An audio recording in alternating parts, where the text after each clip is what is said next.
अब छात्र आंदोलन अपना विराट रूप लेगा। जंतर मंतर से पूरे देश में भड़केगी आंदोलन की चिंगारी। कॉकरोच पार्टी की हुंकार, खतरे में मोदी सरकार। संसद में विरोध, धरने पर विपक्ष। विपक्ष की एकजुटता, धर्मेंद्र प्रधान की छुट्टी। खामोशी टूटी, एक्शन मोड में मोदी सरकार। नीट पेपर लीक कांड पर बड़ी भविष्यवाणी।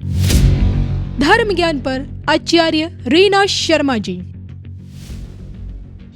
नमस्कार, धर्म ज्ञान के दर्शकों का स्वागत है। कविता राणा। नीट पेपर लीक कांड को लेकर संसद से लेकर सड़क तक आप जानते ही हैं कि बवाल छिड़ा हुआ है। आलम यह है कि संसद के अंदर और बाहर जहां विपक्षीय ताकतों ने मोदी सरकार का घेराव करना शुरू कर रखा है, तो वहीं दूसरी तरफ जंतर मंतर से जो उठा जो आंदोलन है, छात्रों का जो आंदोलन है, जो कॉकरोच जनता पार्टी के नेतृत्व में अब तक हो रहा था, सोनम वांगचुक के नेतृत्व में अब तक हो रहा था, उसमें भी अब उबाल आ गया है। ये जो आंदोलन है अब ये हिंसक रूप ले चुका है।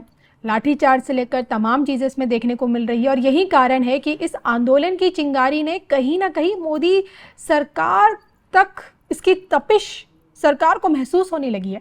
और इसी के साथ मैं आपको ये जरूर याद दिला दूं कि जिस दिन कॉकरोच जनता पार्टी का जब उदय हुआ था, जब ये आंदोलन जस्ट शुरू हुआ था जंतर मंतर पर, उसी दिन हम एक पॉडकास्ट आप लोगों के लिए लेकर आए और मैंने आचार्य रीना शर्मा जी से साफ साफ पूछा था कि आप कॉकरोच जनता पार्टी का भविष्य कहाँ देखती है।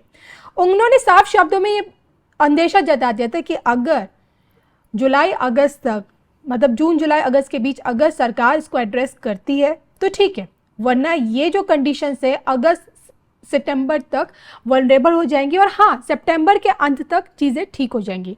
और फिलहाल की परिस्थिति को देखते हुए आज उनसे एक बार फिर ये पूछा जाएगा कि क्या धर्मेंद्र प्रधान जी अपने पद से इस्तीफा देने वाले हैं, क्या इस पूरे मसले का जो निपटारा है वो देश के प्रधानमंत्री नरेंद्र मोदी जी के हाथों होना है। और सबसे बड़ी बात ये कि छात्रों का यही आंदोलन क्या पड़ोसी मुल्क नेपाल की तरह क्या जेनजी आंदोलन में बदल जाएगा, इसी पर बात करते हैं। सबसे पहले मैम, धर्म ज्ञान आपका स्वागत करता है। Thank you so much for having me once again Kavita ji, thank you.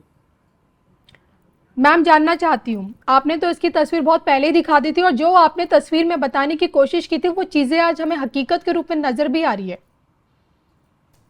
जी, अगर आपको याद हो तो मैंने आपको बताया था हम इसे मंगल के ट्रांजिट से, मंगल के गोचर से देखते हैं। मंगल का गोचर इस समय मंगल वृषभ राशि में है, जो कि भारत की कुंडली का लगन है। भारत की कुंडली के लगन में मंगल आए हुए हैं, वहां राहु ऑलरेडी हैं, पहले से नेटल राहु हैं। और अगर आपको याद हो तो मैंने कहा था मंगल और राहु अंगारक योग बनाते हैं और हमारी मंगल की आर्द्रा नक्षत्र की मंगल की दशा चल रही है। आर्द्रा नक्षत्र भी राहु का है, सो वहां भी मंगल और राहु की एनर्जीज एक्टिवेटेड हैं। जब जब ये एनर्जीज एक्टिवेटेड होंगी और जब जब शनि के साथ चंद्रमा मिलेंगे, क्योंकि चंद्रमा भी इस समय शनि को मिले हुए हैं इस समय, पिछले 2 दिन से, बल्कि 1 दिन 1.5 दिन से मैं बोलूंगी, और अगले 1 दिन तक भी रहेंगे। तो उस समय ये इस प्रकार की चीजें, अंगारक चीजें या उपद्रव जैसी चीजें, प्रोटेस्ट जैसी चीजें, खून खराबा, ब्लड शेड्स, ये होना ही था, ऐसा होता ही है। और क्योंकि भारत की कुंडली के लगन में ये है, तो इसलिए भारत के कैपिटल सिटी में, दिल्ली में ये चीज हुई। और इसका अंदेशा मुझे पहले से था कि ये नेपाल जैसा या बांग्लादेश जैसा जो जेनजी प्रोटेस्ट है उस तरीके का प्रोटेस्ट होगा। लेकिन मैंने आपको ये भी बताया था कि यूथ को यूटिलाइज किया जाएगा, यूथ को यूज किया जा रहा है बाय एक्सटर्नल फोर्सेस। अगर आपको मेरे शब्द याद हो तो एक्सटर्नल फोर्सेस हमारे यूथ को यूज करके उनसे कुछ ऐसे प्रोटेस्ट करवाएंगे जो कि हमारे लिए अराजकता बढ़ाएंगे हमारे देश में। और ये सिर्फ और सिर्फ इसलिए किया जा रहा है, अगर किसी को भी ये के लिए या तो ये एक बहुत बड़ी गलतफहमी है जी। ज्योतिषीय संदर्भ से, और ज्योतिष जिस तरीके से क्लियर पिक्चर दिखाता है, because I don't believe in saying कि शायद होगा शायद नहीं होगा। कविता जी, ये जो क्लियरली दिख रहा है वो ये दिख रहा है कि ये एक फॉरेन कनेक्शन है और अब ये बातें आगे सामने निकल के आ भी रही हैं। जब तब बोला गया था और आज की सिचुएशन काफी क्लियर है कि फॉरेन कनेक्शंस हैं और वो सिर्फ इसलिए किए जा रहे हैं जिससे कि हमारी सत्ता, मोदी जी, भारत की सरकार में अराजकता आए, वो हिले और वहां उपद्रव मचे। लेकिन मैं आपको ये एक बड़ा ही यूनिक या बड़ा ही डिफरेंट पर्सपेक्टिव दे रही हूँ इस चीज का। ये जो कुछ भी अभी हो रहा है, जो अभी बहुत खराब और नेगेटिव दिख रहा है, ये भारत के लिए ब्लेसिंग इन डिस्गाइज साबित होगा अगले 1 से 1.5 साल में।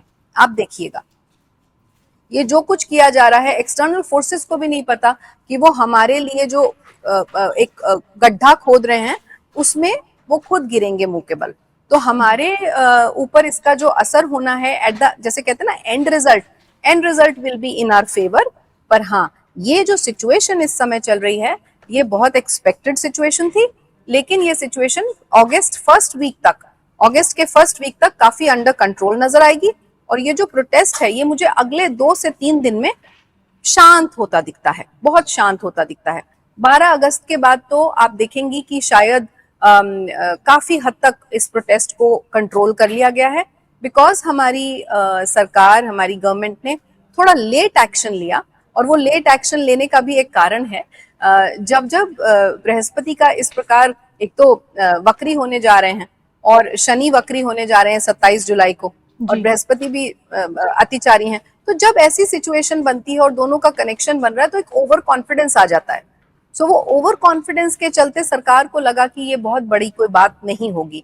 लेकिन एस्ट्रोलॉजिकली ये दिखता था कि ये बहुत बड़े लेवल पे जा सकता है, पर फिर भी ये उस लेवल पे नहीं जाएगा कि एक कोई ऐसी पॉलिटिकल पार्टी क्रिएट हो जाए और कल को उसके लिए इलेक्शन में खड़े होने लिए उनको कैंडिडेट एक पोजीशन मिल जाए, ऐसा बिल्कुल भी नजर नहीं आता है।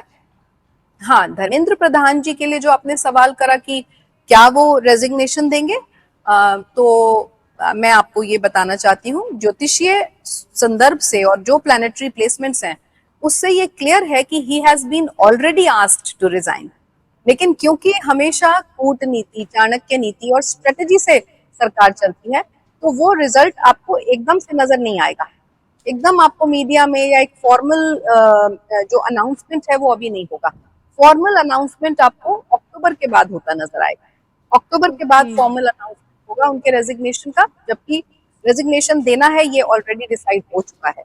अच्छा, उसके अलावा जो मैंने आपको अभी सबसे पहले स्टेटमेंट बोला कि ये हमारे लिए ब्लेसिंग इन डिस्गाइज रहेगा, उसका रिजल्ट आपको दिसंबर के बाद नजर आएगा। 5 दिसंबर को जब राहु केतु एक्सिस पर चेंज कर रहे हैं, अभी तो वो कुंभ और सिंह के एक्सिस में है, अभी 5 दिसंबर को वो कर्क और मकर के एक्सिस में चले जाएंगे, 4-10 एक्सिस में चले जाएंगे। और वहां जैसे ही बदलाव होगा, तो वो जो पार्ट मैंने एक हमेशा बोला है, हर पॉडकास्ट में बोला है कि पॉलिसीज बनने का साल है। सो कॉन्स्टिट्यूशन में बदलाव, एक अमेंडमेंट होगा हमारे संविधान में, कुछ पॉलिसीज बनेंगी जो एजुकेशन रिलेटेड पॉलिसी होंगी, क्योंकि बृहस्पति चैत्र शुक्ल पक्ष प्रतिपदा के राजा हैं और मार्च तक ये चैत्र शुक्ल पक्ष का कैलेंडर, हमारा हिंदू कैलेंडर चल रहा है। तो जैसे ही दिसंबर में ये बदलाव आएगा, आप देखिएगा कि पॉलिसी बनेगी, एजुकेशन से रिलेटेड पॉलिसीज बनेंगी जो इन द लॉन्ग रन युवाओं के और विद्यार्थियों के, स्टूडेंट्स के फेवर में होंगी। जो स्टूडेंट्स या जो युवा इस समय अपनी उस नीट परीक्षा के लिए या उन चीजों के लिए लड़ रहे हैं, उन्हें ये नहीं पता, वो बच्चे हैं, बड़ा दुख होता है जो उनके साथ हुआ, उनके पेरेंट्स को उनसे कनेक्ट भी नहीं करने दिया गया। My heart was all out when I was seeing all that news, but उन बच्चों को सिर्फ यूज किया गया है लाइक अ पॉन, जैसे हम चेस बोर्ड में यूज करते हैं मोहरा बना के। तो उनको ये नहीं पता, क्योंकि उन्हें इतनी समझ नहीं है, वो अभी अबोध हैं, उन्हें उतना नहीं पता कि किस तरीके से पॉलिटिकल पार्टीज उनको यूज कर रही हैं, उनका फ्रेमवर्क दिखा के या उनका ऑब्जेक्टिव दिखा के, वेयर एज वो उनका ऑब्जेक्टिव है ही नहीं। इसके पीछे पूरा 100% पॉलिटिकल ऑब्जेक्टिव है। देखिए, फिलहाल तो देखिए इस आंदोलन को जो विपक्ष पार्टियां हमें कैप्चर करती हुई नज़र आ रही है, जिसमें अगर मैं एक नाम सबसे ऊपर लेना चाहूँगी राहुल गांधी का, जिनकी एक तस्वीर तो काफ़ी वायरल भी हो रही है कि किस तरह से पुलिस उनको उठाते हुए ले जा रही है। तो क्या मैं समझूं कि ये जो आंदोलन है ये अपोजिशन को एक तरह से ऑक्सीजन देके जाएगा? देखिए, ये फिर से मैं आपको याद दिलाती हूँ, जब राहुल गांधी जी के बारे में आपने मुझसे बात की थी, तब मैंने आपको कहा था उनके खिलाफ लीगल एक्शन होने वाला है। अगर आपको याद पड़ता है। जी। तो अब जो ये चीजें हो रही हैं उनके खिलाफ लीगल एक्शन होगा, बिकॉज ये चीज बहुत अच्छे पॉजिटिव तरीके से नहीं देखी जा रही, क्योंकि वो किसी प्रेशर में आके ये काम कर रहे हैं। Again external forces, external parties, foreign parties जो उनको ये करने के लिए मजबूर कर रही हैं, और उनको ये अंदर से नहीं पता उनकी कुंडली में, क्योंकि देखिए इस समय जो दशाएं चल रही हैं, अभी बहुत जल्द उनकी 12th लॉर्ड की दशा शुरू होने वाली है, बहुत जल्द मरकरी की दशा शुरू हो जाएगी। जैसे मरकरी की दशा शुरू होगी और वो 12th लॉर्ड है, तो उनका जो डाउनफॉल है, क्योंकि वो पहले से उनका बेस्ट पीरियड तो जा ही चुका है, अब वो ऑलमोस्ट डन एंड डस्टेड है, उनका बिल्कुल खत्म हो रहा है करियर, और अब लीगल एक्शंस शुरू होंगे धीरे धीरे। वो जो आप उनको एलओपी बोल रहे हैं, लीडर ऑफ ऑपोजिशन पार्टी, वो उस पदवी को भी मेंटेन कर लें या उसको वो रोक पाए, संभाल पाए, मैं ऐसा नहीं देखती हूँ। लेकिन ये जो पूरा का पूरा जो छात्रों का आंदोलन है, ये एक तरह से मोदी जी के खिलाफ हो चुका है, और यही कारण है कि सोशल मीडिया में मोदी जी को लेकर तमाम चीज़ें चल रही हैं। मैं जानना चाहती हूँ कि इस आंदोलन में पीएम मोदी हमें कहाँ नजर आएंगे? क्या पीएम मोदी इसे टोटली सॉर्ट आउट कर पाएंगे? एक किंग मेकर की भूमिका में नजर आएंगे इस आंदोलन में बाद में, जैसे हमें किसान आंदोलन के बाद देखने को मिले थे? जी देखिए, मैं बार बार आपको जो मैंने आपको बताया था उसी का रेफरेंस देके आपको याद दिला रही हूँ। पीएम मोदी के लिए भी हमने बात की थी कि वार्षिक राशिफल जब हम देख रहे हैं, वार्षिक चार्ट उनका जब बनाया गया 17 सितंबर से जो शुरू हुआ 2025 से, और 17 सितंबर 2026 तक का पीरियड बहुत चैलेंजिंग पीरियड उनके लिए है। लेकिन उसके बाद मैंने कहा था ही विल कम फ्लाइंग, याद हो। सो 17 सितंबर के बाद जैसे ही उनका वर्षफल चेंज हो रहा है और समय बदल रहा है, वहां उनकी सिचुएशन, स्थिति बेहतर हो रही है, और वो definitely he will come out with flying colours. और यही समय है, ठीक है, मैं मानती हूँ कि इस समय वो थोड़ा लेट हो गए, देरी कर दी, जैसा मैंने कहा ना, ओवर कॉन्फिडेंस में आ गई सरकार, उन्हें लग नहीं रहा था कि इस तरीके से ये रूप धारण कर लेगी, इसका ऐसा स्वरूप हो जाएगा। लेकिन अब वो एक्शन में आ गई है, और अगर वो एक लिसनिंग ईयर देंगे युवाओं को और समझने की कोशिश करेंगे उनके रूट में जाके, जड़ में जाके, कि क्या उनकी प्रॉब्लम है, और उनकी प्रॉब्लम्स को सॉल्व कर देंगे। जैसे ही युवाओं की प्रॉब्लम सॉल्व होगी, जो कि मुझे नवंबर दिसंबर में होती दिख रही है, वैसे ही जो पॉलिटिकल पार्टीज जो युवाओं को यूज कर रही थी, उनको मुंह की खानी पड़ेगी, बिकॉज दे विल अंडरस्टैंड कि हम जो चाहते थे वो नहीं हो पाया।